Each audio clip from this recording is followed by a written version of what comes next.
जय गणेशाय नमः। जय मां सरस्वती, जय मां दुर्गे, जय मां Baglamukhi. Acid base salt part 19। 18 में हम लोग प्रॉपर्टी पढ़े थे, उससे पहले भी प्रॉपर्टी ही चल रहा है हम लोगों का, नहीं सॉल्ट का। इससे पिछला वाला में पढ़े थे हम लोग हाइड्रोलाइसिस ऑफ सॉल्ट। अब है कुछ आगे पॉइंट, जैसे क्रिस्टलाइजेशन वाला पॉइंट है, इफ्लोरेसेंस वाला पॉइंट है, कुछ 2-3 पॉइंट और प्रॉपर्टी है इसका, उसको क्लियर कर लेंगे। उसके बाद हम लोग चले जाएंगे कलर्स ऑफ सॉल्ट। ठीक है, कलर्स ऑफ सॉल्ट में तो सॉल्ट किससे बना हुआ है वो आपको पता है, नहीं एसिड बेस से बना हुआ है। तो एसिड बेस के कलर पर डिपेंड करेगा सॉल्ट का कलर क्या होता है।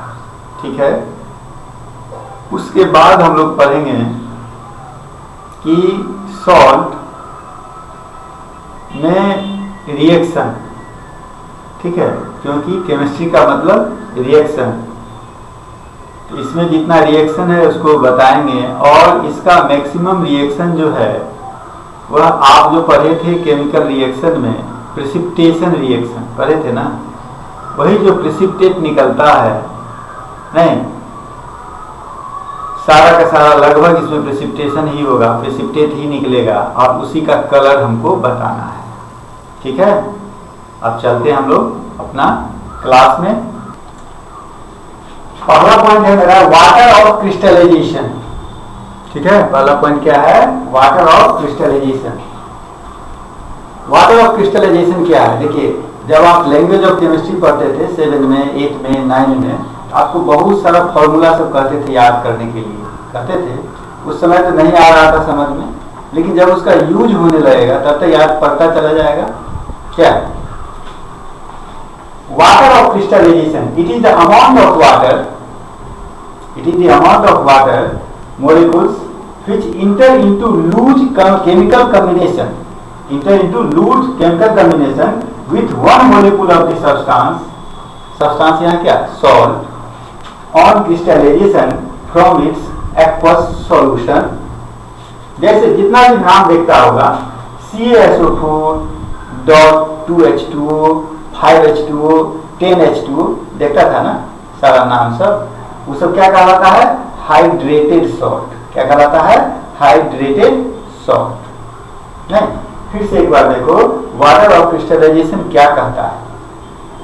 Amount of water molecules which enter into loose chemical combination with one molecules of the substance on crystallisation from its aqueous solution.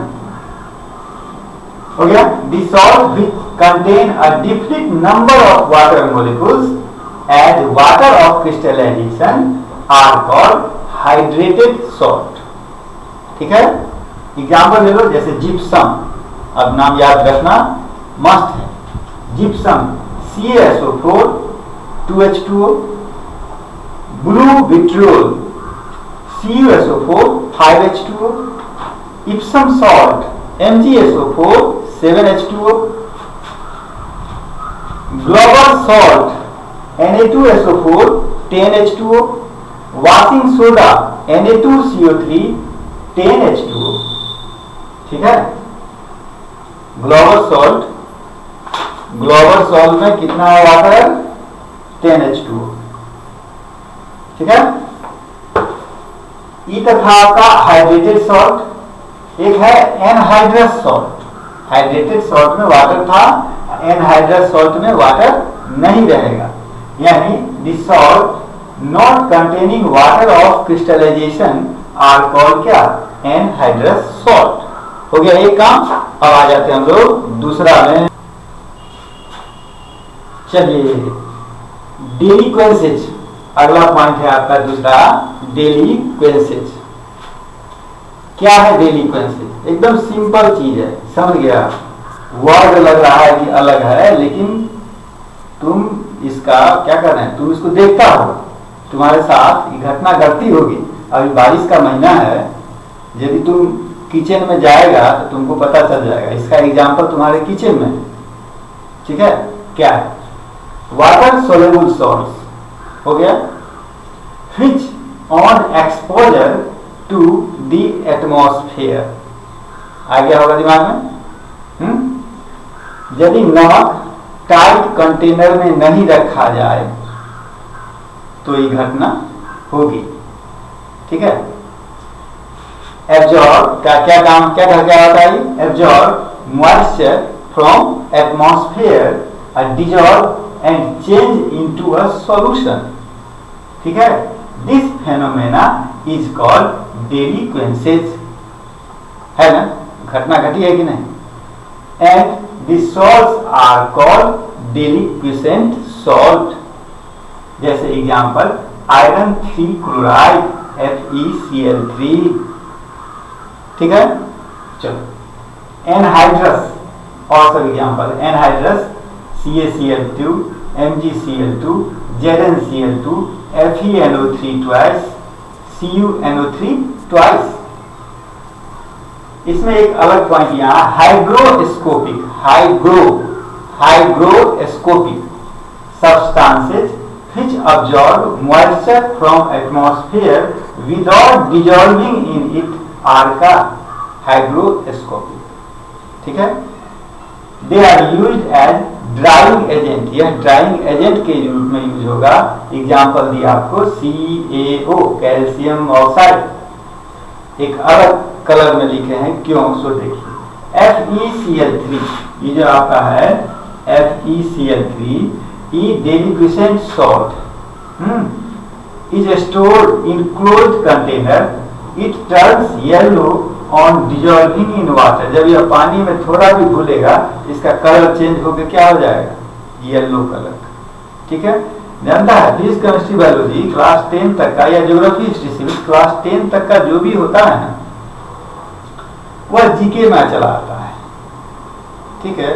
तुम किसी से पूछेगा अगल बगल में या कोई रिलेशन में होंगे जो यूपीएससी का प्रिपरेशन कर रहे होंगे, साइंस से हो चाहे आर्ट्स से हो चाहे कॉमर्स से हो, या उसमें जो भी टॉपिक लिए हों, लेकिन जीके के लिए उनको क्लास 10 तक का geography history civics economics politics physics chemistry biology total चीज का एक एक लाइन एक एक पॉइंट पढ़ना रहता है। अब तक थोड़ा आसान कर दिया मेरे हिसाब से, क्योंकि एक मानक दे दिया कि NCERT नहीं, एक मानक दे दिया कि इतना ही तक करना है, लेकिन पहले का ऐसा नहीं था। खैर चलो हम लोग अब अगला पॉइंट में चले आते हैं। थर्ड पॉइंट में आ जाइए, ठीक है। थर्ड पॉइंट क्या है हम लोगों का? इफ्लोरोसेंस। इफ्लोरोसेंस क्या है? Crystalline hydrated salts, crystalline hydrated salts which on exposure to the atmosphere, exposure to the atmosphere lose their water of crystallization partly या completely and change into powder। बात समझ गया? change into powder, वो किसमें बना था? सॉल्यूशन। आई किसमें बन गया? अपना वाटर हटा के किसमें आ गया? पाउडर बन गया। This phenomenon is called efflorescence and the salts are called efflorescent। Example CuSO4 5H2O, MgSO4 7H2O, Na2SO4 10H2O, Na2CO3 10H2। ठीक है, अब यहां तक मेरा काम खत्म। अब हम लोग एक नया टॉपिक बनाएंगे। ठीक है, नया टॉपिक है कलर्स ऑफ सॉल्ट। ठीक है, कलर्स ऑफ सॉल्ट में आ गए। कलर्स ऑफ सॉल्ट ये ना बोले थे क्या है? A salt is generally colorless, colored if the cations and anions are colored। तो कौन सॉल्ट किस कलर का होगा? सॉल्ट बनता है केटायन और एनायन से। ठीक, केटायन और एनायन से जो सॉल्ट बना, तो केटायन एनायन का यदि हमको पता चल जाए कलर, तो सॉल्ट का कलर पता चल जाएगा। ठीक, इसके लिए हम किए पेरियोडिक टेबल का सहारा, आपको समझने में आसानी हो इसलिए पीटी का सहारा लिया गया। कहता है कि according to periodic table group number 1, 2, group number 1, 2 और 13 to 17, ध्यान रखो 1, 2 उसके बाद 13 to 17 नॉर्मल एलिमेंट जो है वह जनरली कलरलेस होता है। हो गया, हट गया बात, क्या होगा, कलरलेस। और जिसको पीटी याद होगा उसके लिए काम आसान हो गया, ठीक है, कलरलेस। और ग्रुप 3 to 12 जो होगा, ग्रुप नंबर 3 से ग्रुप नंबर 12 तक जो ट्रांजिशन एलिमेंट कहलाता है वह जनरली क्या होगा, कलरफुल होगा। ठीक, अब एक एग्जांपल देके आपको हम बता दिए हैं, पता चल गया क्या याद रखना है। मेन ग्रुप नंबर 1, 2 और 13 to 17 जो होगा वह कलरलेस है, और 3 to 12 वाला जो होगा वह क्या होगा, कलरफुल होगा। तो एग्जांपल यहाँ हम दे दिए हैं, कलर्ड केटायन और colourless coloured anion.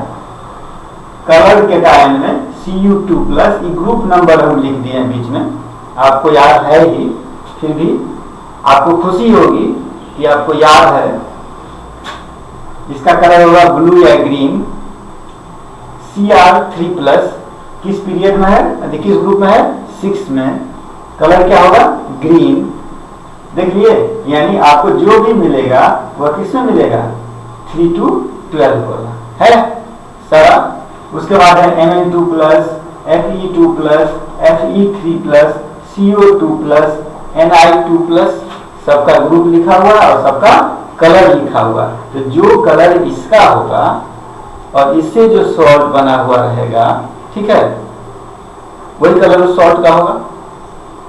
Colour anion में आ जाएगा, MnO4 पर मैग्नेट, इसका कलर क्या होगा, पिंक या पर्पल। Cr2O7-2, इसका कलर क्या होगा, ऑरेंज। ये तो किसी ग्रुप में नहीं जाएगा। अब आ जाओ कलरलेस केटायन, Na1+1 ग्रुप में, K1, Mg2+, Ca2+, Ba2+, ये सब क्या है, ये सब सारा का सारा क्या है, कलरलेस केटायन है, कलरलेस केटायन, ठीक है। और यहाँ है आपका कलरलेस एनायन, ठीक है, काम खत्म। अब हम आपको रिएक्शन में आते हैं, जो क्या बोले थे आपको, प्रेसिपिटेशन रिएक्शन में प्रेसिपिटेट निकलेगा और उसका कलर क्या होगा, ठीक है। चलिए चलिए, क्वेश्चन हम नहीं लिखेंगे, क्वेश्चन हम नहीं लिखेंगे, क्वेश्चन आपको लिखवाते हैं तो काम आसान होगा थोड़ा, ठीक है। काम क्या आसान होगा, सो देखिए, काम है आपका कि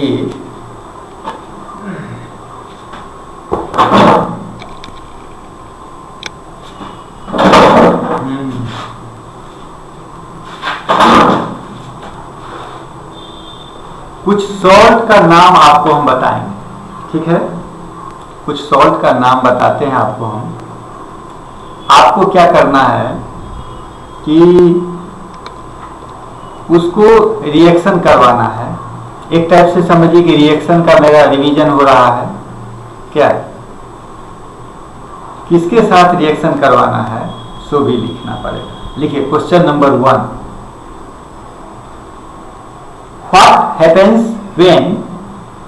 what happens when sodium hydroxide reacts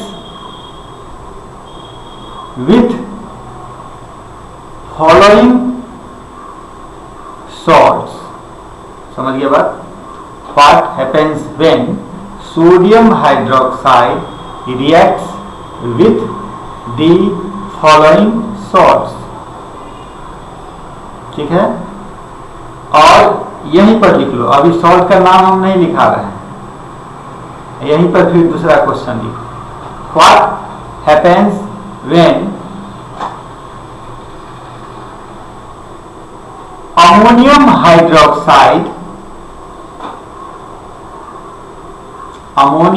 hydroxide reacts with the following salts। ठीक है, अब हमको क्या करना है, सॉल्ट का नाम बताना है, ये ना सॉल्ट का नाम बता दें आपको हम, तो लिखिए सॉल्ट का नाम। पहला MgCl2, दूसरा FeSO4, तीसरा FeCl3, चौथा CuSO4, पांचवा ZnSO4 और छठा PbNO3 ट्वाइस, PbNO3 ट्वाइस। कितना हुआ? 6। ठीक है, और ये जो मेरा 6 हुआ, उधर दोनों से रिएक्शन करवाना है, तो कितना क्वेश्चन हो गया? 12 क्वेश्चन हो गया, नहीं हो गया? यानी 12 रिएक्शन हुआ। अपने आप को आप चेक कीजिए। और एक खुशी की बात क्या है इसमें कि जो प्रोडक्ट निकलेगा, ठीक है, उसमें आपको प्रेसिपिटेट निकलेगा। इसीलिए हम बोले थे यह प्रेसिपिटेशन रिएक्शन का एक क्या हो जाएगा, रिएक्शन का एक एग्जाम्पल हो जाएगा। ठीक है, जैसे पहला ही आप ले लीजिए, पहला रिएक्शन आपका होगा MgCl2, ठीक है, प्लस क्या NaOH है, सोडियम हाइड्रोक्साइड, तो बैलेंस कीजिएगा तो 2NaOH हो जाएगा। तो MgCl2 plus 2NaOH is equal to क्या हो जाएगा? 2NaCl plus MgOH twice, MgOH twice, यही आपका है प्रेसिपिटेट। MgOH ट्वाइस जो है यही आपका क्या है? प्रेसिपिटेट। ठीक है, अब यहाँ एक चीज देखिए, इसमें आयन क्या है? Mg2 प्लस, आयन क्या है? Mg2 प्लस, और Mg2 प्लस का कलर क्या था? Mg2 प्लस का कलर था आपका कलरलेस था, कलरलेस कटायन था ना Mg2 प्लस, इसलिए इसका जो कलर हुआ सो क्या? डल व्हाइट। क्या होगा? डल व्हाइट। नहीं हो गया? कलरलेस, एक हिसाब से कलरलेस है ना हुआ, डल व्हाइट। और प्रेसिपिटेट क्या फॉर्म हुआ था?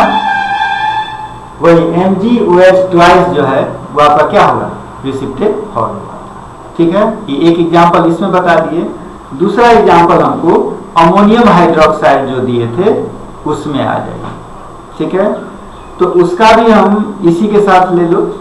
नहीं, दूसरा ले लो, FeSO4, FeSO4 ये बताए थे। दूसरा FeSO4 का रिएक्शन हम किसके साथ करेंगे? NH4OH के साथ। तो बैलेंस करेंगे तो 2NH4OH आएगा। बैलेंस करेंगे तो क्या आएगा? 2NH4OH। तब यदि दोनों का रिएक्शन हम करवाते हैं, ठीक है, करवाने पर क्या आ जाता है? NH4 twice SO4 plus FeOH twice, FeOH twice. इसमें प्रेसिपिटेट क्या होगा? यही FeOH ट्वाइस क्या है? प्रेसिपिटेट। अब एक चीज देखो, Fe2 प्लस, Fe2 प्लस का कलर क्या था? ग्रीन। देखना, Fe2 प्लस का कलर क्या है? Green colour. ठीक है, तो यदि ग्रीन कलर हो गया तो इसका कलर क्या होगा? इसका कलर क्या हो जाएगा? ग्रीन ही होगा, लेकिन उसी में दिया थोड़ा डर्टी ग्रीन। क्या दिया? Dirty green. समझ गया? और सब हम नहीं बताए हैं, इसीलिए कि ज्यादा बताना ठीक नहीं होगा कि बोल दें। रिएक्शन तो बना लेगा सब, क्या इतना हमको विश्वास है कि रिएक्शन बना लेगा। और फिर कहेगा कि हर बात में उल्टा बात बताते हैं, तो कहेंगे हम अच्छा करेगा, जानवे करता है तो पॉजिटिव है, बुरा करेगा तो नेगेटिव है। अच्छा काम करता है अपना यहाँ तो देखता है कितना प्राइज देते हैं, कितना तुम्हारा हम इज्जत करते हैं। क्या हाँ? जानता ही है, नहीं करेगा वो भी जानता है। तो वही हम कहना चाह रहे हैं कि जुलाई का महीना है, क्लास 10 का बच्चा है, यदि यह रिएक्शन अब वह अपने से नहीं बनाता है तो वह मेरे लिए बोझ है, अपने परिवार के लिए बोझ है, अपने समाज के लिए बोझ है। सीधा सीधी मेरा बात है। हम दूसरे बच्चा के लिए नहीं कर रहे, हम सिर्फ अपना बच्चा के लिए कर रहे हैं, क्योंकि हम तो लगातार 6 महीने से पढ़ाते आ रहे हैं। ठीक है, लगातार 2 महीना तुमको 1 महीना एमपीटी पढ़ा था, 1 से 2 महीना रिएक्शन पढ़ा था, और तब यदि नहीं बनेगा तो यह गलत बात है। ठीक है, इसीलिए ऐसा नहीं होना चाहिए। यदि ऐसा है तो मेरे यहाँ आने से पहले इसको पूरा क्लियर करके आओ। ठीक है, चलो, जय माँ बंगला।